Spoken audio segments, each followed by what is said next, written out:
আজ আমি তোমাদের সাথে কাঁকরোলের একটি রেসিপি শেয়ার করব। প্রথমে কাঁকরোলগুলিকে সেদ্ধ করে নিয়েছি, কাঁকরোলের বীজগুলো ছাড়িয়ে নেব। এরপর কাঁকরোলের মাঝে দেওয়ার জন্য আমরা একটি পুর তৈরি করব। পুরের জন্য অল্প বাদাম ভেজে নামিয়ে নেব। তারপর কড়াই অল্প তেল দিয়ে তেল গরম হয়ে এলে এতে কাঁচা লঙ্কা কুচি আর অল্প সেদ্ধ করা আলু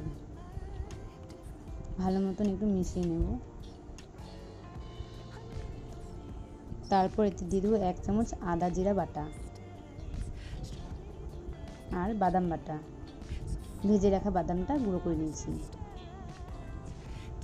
তারপর দিব পোস্ত, ভালো মতো এটাকে মিশিয়ে নেব। তারপর এতে আমি 1 চামচ হলুদ, 1 চামচ লবণ দিয়ে মিশিয়ে নিচ্ছি ভালো মতো।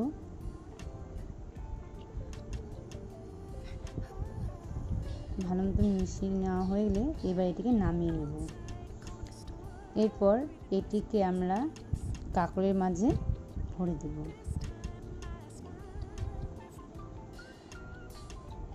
সবগুলোতে ভেবে চেপে চেপে আমরা ভরে দেব।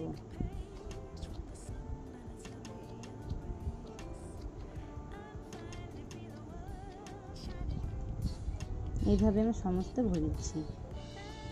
ভরা হয়ে গেলে এরপর এতে আমরা মুখটা বন্ধ করার জন্য ঘন করে একটু ময়দা গুলিয়ে নিয়েছি।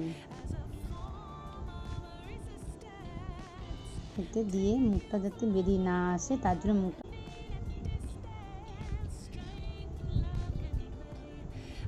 এভাবে সমস্ত কাঁকরোলগুলি ভেজে নেব।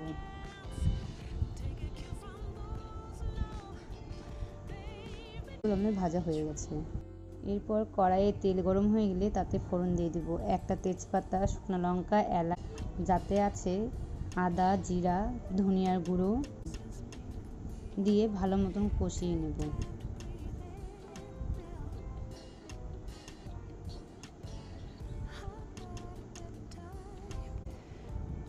এরপর দিয়ে দেব, এটা হচ্ছে কাঁকরোলের যে বীজগুলো ছাড়িয়ে নিয়েছিলাম সেগুলো পেস্ট করে নিয়েছি।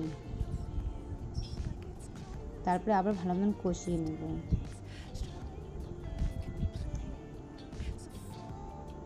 ভালো মতন কষানো হয়ে গেলে এতে দিয়ে দেবো আলু।